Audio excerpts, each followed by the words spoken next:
Hello people, మీరు ఎప్పుడైనా banana smoothie చేశారా? అందరూ చేసే ఉంటారనుకోండి, కానీ ఇప్పుడు మన స్టైల్లో ఎలా చేయాలో చూపిద్దాం. ఇది ఎంతో హెల్తీగా అండ్ టేస్టీగా ఉంటుంది. చిన్నపిల్లలు అయితే చాలా ఇష్టపడతారండి. మనం ఇప్పుడు ఎలా చేయాలో చూద్దాం. మనకి ముందుగా ఒక యాపిల్, ఒక బనానా సరిపోతుంది. అవి కట్ చేసుకొని ముక్కలుగా పెట్టుకోవాలి. సరిపడా అంత షుగరు అండ్ మిల్క్ కూడా తీసుకోవాలి. 1 కప్ మిల్క్ అయితే సరిపోతుంది.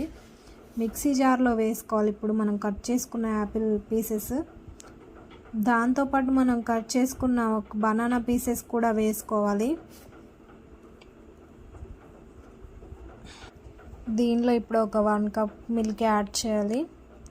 చిన్నపిల్లలు ఎక్కువ మిల్క్ తాగడానికి ఇష్టపడరు. అలాంటి వాళ్ళ కోసం ఇలా ట్రై చేసి ఇస్తే బనానా స్మూతీ ఇష్టంగా తాగుతారండి. నాకైతే యాపిల్స్ అస్సలు నచ్చదు తినడం. అందుకోసం నేను ఇలా ట్రై చేసి తాగుతాను. ఎందుకో తెలియదు, యాపిల్స్ అంటే మనకి ఎక్కువ ఇష్టం ఉండదు. తినడానికి కూడా నేను ఇష్టపడను, ఎక్కువ తెచ్చుకొని కూడా.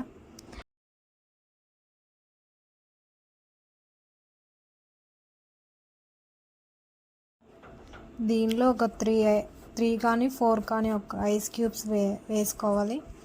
కూలింగ్ ఎక్కువ కావాలనుకునే వాళ్ళు ఒక 2 ఎక్కువ యాడ్ చేసుకోండి. తక్కువ కావాలనుకునే వాళ్ళకి ఒక 3 సరిపోతుంది. నేనైతే ఒక 4 యాడ్ చేసేసాను. ఇప్పుడు వీటిని అన్నిటినీ మనం మిక్సీ పట్టుకోవాలి. మిక్సీ పట్టుకుంటే మనకు బనానా స్మూతీ అనేది రెడీ అయిపోతుందండి.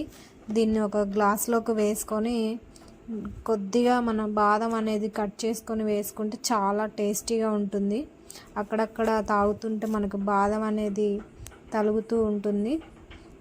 మీరు కూడా ట్రై చేయండి ఇంట్లో ఈ బనానా స్మూతీ అనేది. మీరు ట్రై చేశాక మీకు నచ్చితే కామెంట్ పెట్టండి ఎంతమందికి నచ్చిందో ఈ video. Thank you for watching this video. Thank you అండి. కాశ్మీర్లో ఫిరోజ్ పై ఉన్న ప్రతి అనాథ పిల్లని తీసుకొచ్చి బేగం ముందు నిలబడదాం.